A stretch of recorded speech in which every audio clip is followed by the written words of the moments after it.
is the Working Investor. This is a follow-up video about my strategy of NVIDIA's high yield synthetic cover call ETF called NVDY.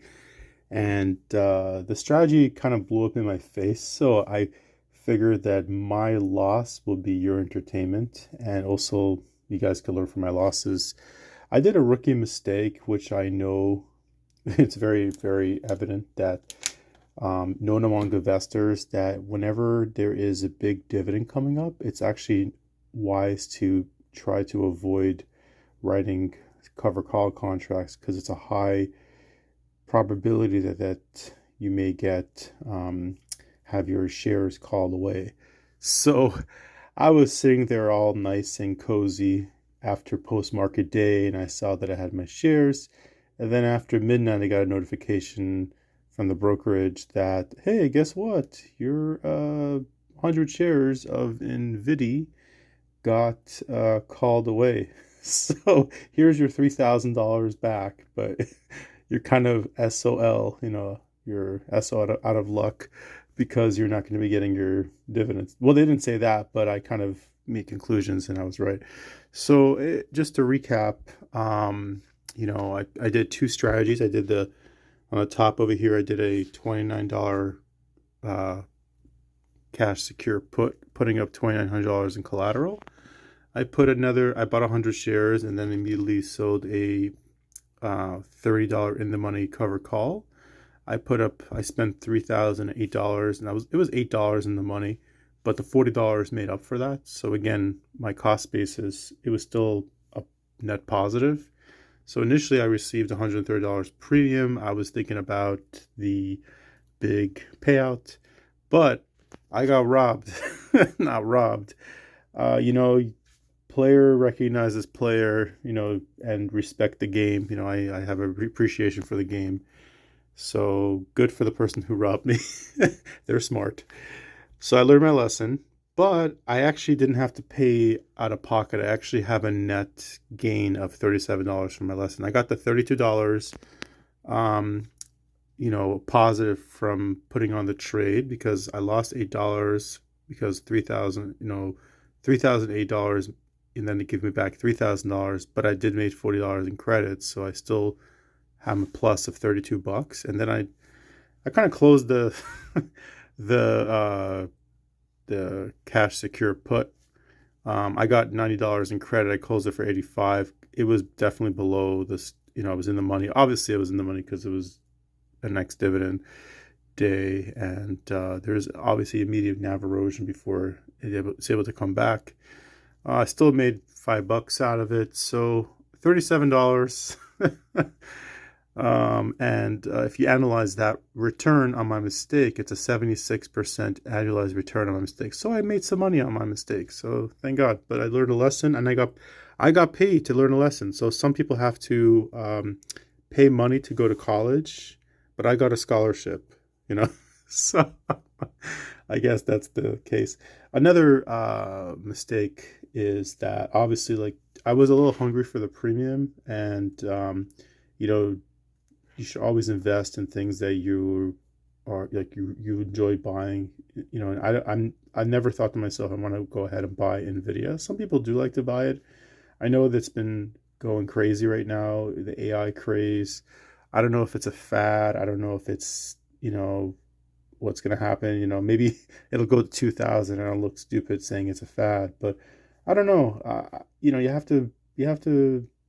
Like I've heard the Oracle say, if you don't know, don't go. So maybe I need to do more research on NVIDIA. I mean, I know it's from the Magnificent Seven, so I know it's one of the big companies out there. Obviously, who doesn't know about NVIDIA? But yeah, I definitely want to do some more research on it because they're going to have a split and their options are going to become cheaper, and you don't have to have $100,000 to put in on option trade for NVIDIA. So I need to do some more research on it. On a sweet side of things, to sweeten up the weekend, my NVDY trade, obviously we got the $95 premium from the $5,000 invested. So my average cost was $22.52. I got a little over 222 shares Actually got a little more than $95 in premium, just rounded it down a little bit. Right now, the current cost on the weekend after market is $21.75. I'm pretty impressed because even though obviously it went down because of the, there's NAV erosion right away, but it's already coming back because 22.52, if that's my cost basis, and then let's say it's down about 95 cents, that's 22.47, 21.47. So right now, if I want to get out of it, I can get out of it right now, and still be a little profitable. So that's pretty cool. I'm not sure if my second part of my strategy was to try to swing the trades, like get the premium, wait till it bounces back, and then get out of it, and then maybe go into YMAG. Still got some time, got like a few more days until we can, go into YMAG. The reason why I like YMAG also is because it is an ETF, but like again, as a smart investor, the Oracle, aka YieldMax TV, mentions, and I like what he said. He said that you can't hide in an index fund when there is a downward market. When companies are getting plummeted, you can't hide. If like even YMAG, let's say I have a lot of Amazon, which I do. I have a, let's say if Amazon went down, even if you're hiding in the ETF, you'll still go down. But so a lot of ETFs have a big concentrations of companies that you like, and some companies that are quite frankly losers when it comes to returning capital appreciation to their investors.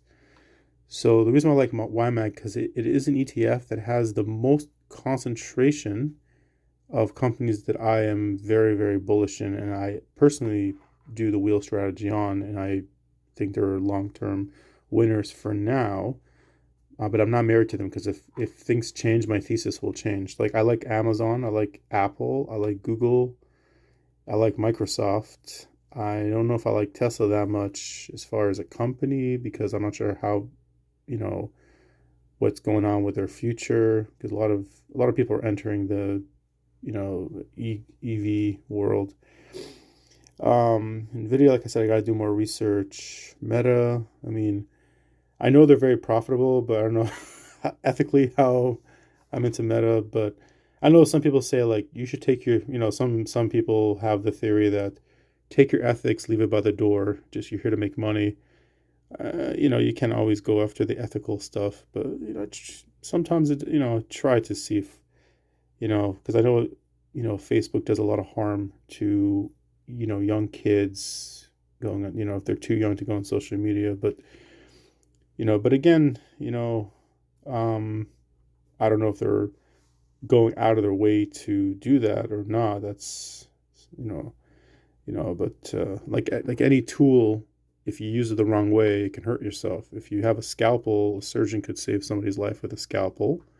An idiot will stab themselves in the eye with a scalpel. So I guess it depends what you do. Some people who have small businesses, they use Facebook, and it's a phenomenal way to make advertisement and get customers. So it's definitely, if you use it the right way, I guess it's not a bad thing. So I don't know.